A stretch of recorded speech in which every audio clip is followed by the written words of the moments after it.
was raised by incredible parents.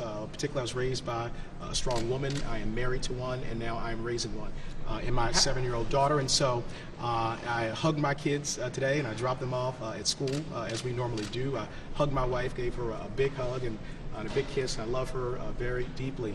And my family is strong. My faith is incredibly strong. My faith in God is unshaken. We will not only deal with this smear as we've dealt with so many other attacks over time, but we've always, when we've been attacked, been elevated.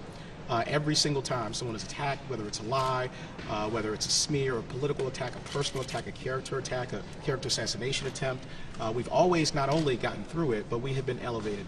And my faith in God is so strong, and I know that the facts will show exactly what we have borne out. How would you describe the relationship? How would you describe the relationship? What was the relationship? What relationship? With this woman? It's someone who I met in 2004 at the Democratic National Convention, and as I mentioned, I told all this to the Washington Post at the time, a year ago, and there's not one fact that I gave to them that they were able to contradict. Can you tell us what happened? What is it?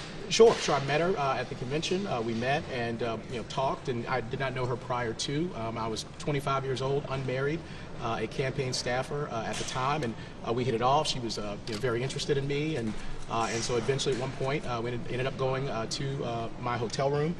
This is in 2004.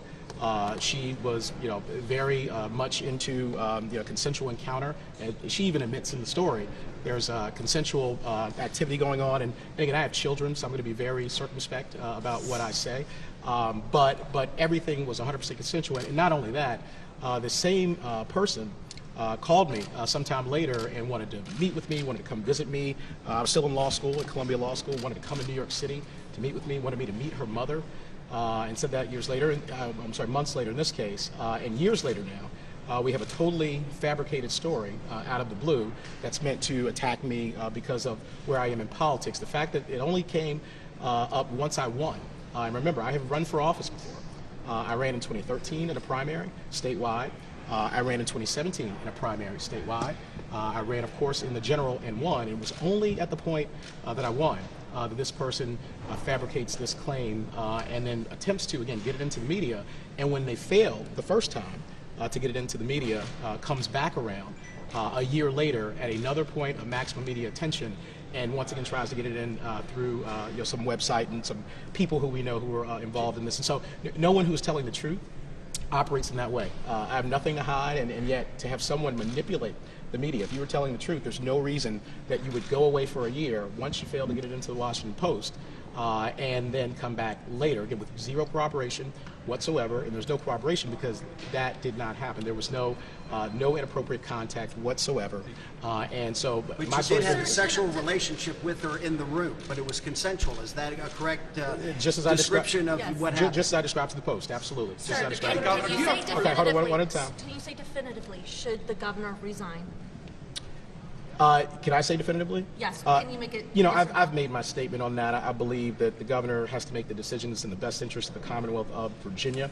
And I know that there are many others who have called on him to resign. I believe that I'm in a unique position, obviously, as Lieutenant Governor and someone who would have to assume that office in the event that he were to resign. And so I have to be very circumspect. I have to think about the people of the Commonwealth of Virginia. They're saying they want him to quit, so why not just say he should go? People can say, whatever they'd like, and I've made my statement, on that front. Again, I believe the governor has to make a decision that's in the best interest of the Commonwealth of Virginia.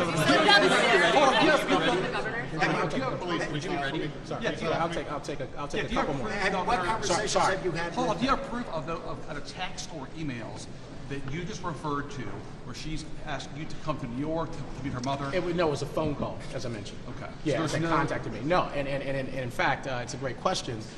There were no texts, there were no emails that were produced to us by the Washington Post by this person because it simply didn't happen. Furthermore, you all will see more information, and I'm all about the information being made public. But in the course of our initial discussions with the Washington Post, we showed them ample evidence of the inconsistencies in this story, including there's a video of this person from about 12 years ago talking about sexual assaults that had happened to her, talking about her history, saying that we needed to make sure that we were loud about these things and came out in public.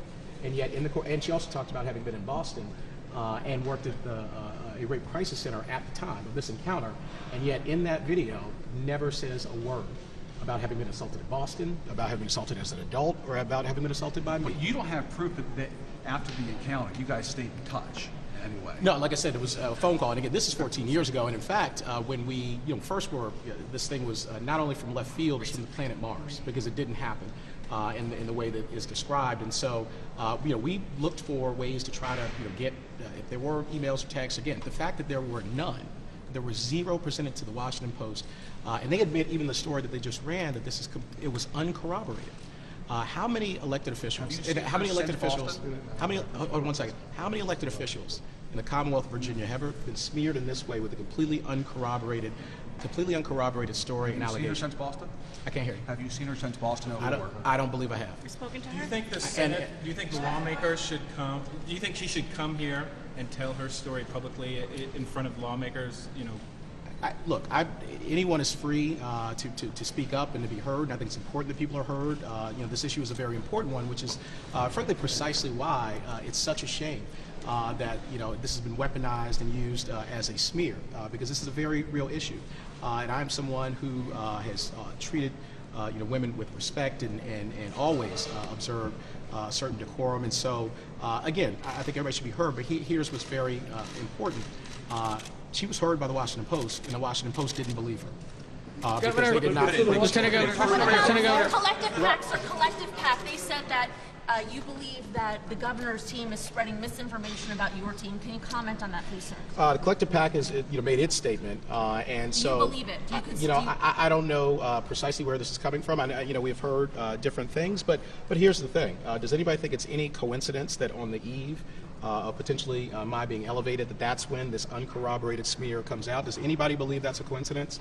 I don't think anybody believes that's a coincidence. Again, particularly with something, this was not the first time this was brought up. It was a year ago this was brought up, and yet the Post, who investigated it for 3 months, dropped the story, did not do it, and they did not do it because it was uncorroborated, and it's uncorroborated because it's not true. And so it goes away for a year and then crops back up right at this moment. You don't have to be cynical. You don't have to understand politics to understand when someone's trying to manipulate a process to harm someone's character without any basis whatsoever. And again, I have lived my life in a way that I'm proud of. I've put myself up for election to the people of Commonwealth of Virginia multiple times. You never in the course of any campaign I have ever run had anything said like this about me. And again, I'm someone who grew up in a tough environment, Northeast Washington, D.C., but because people invested in me, I went to Duke University, Columbia Law School. I was on the law review at Columbia. I was a federal prosecutor. I have been through 2 FBI background checks in my life. I got a top secret security clearance, and I've been an attorney, a federal prosecutor. And now I'm a partner at a law firm and sitting as the Lieutenant Governor of the Commonwealth of Virginia. Can you just When was the last time you talked to the governor? reason why Governor Northam is taking his time in resigning? I have no idea what the governor's thinking is on that front. You'd have to ask him. When was the last time you spoke with him directly? It was probably a couple of days ago. What day? What day? I would have to check and see. Sorry. Saturday after the press conference? You talked to him after the press I don't know. I don't think I have. I'd have to double check the records. about last night, sir? I did not meet with him. That was actually an incorrect report. I was actually in Northern Virginia with my family. And again, that's a very important point. Facts matter. And so just because something is reported does not mean it is true. And that was one prime example. It was verifiable that I was with my family yesterday. And I just came to Richmond. You met with him? Have you met with him? Best interest of Virginia for you to ascend to the governorship, and what have you done to prepare for that? Specific details, sir. Well, listen, I'm the Lieutenant Governor of the Commonwealth of Virginia, elected by 1.36 million Virginians.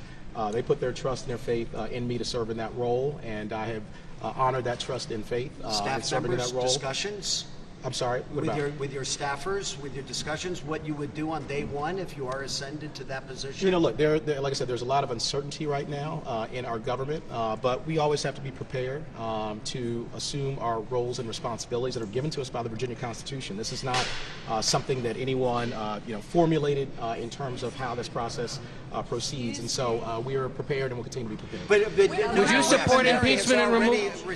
Okay. Would you support? Mary has already pulled back their Would you invitation. support impeachment and removal? About that. Would you support impeachment and removal? About the interview.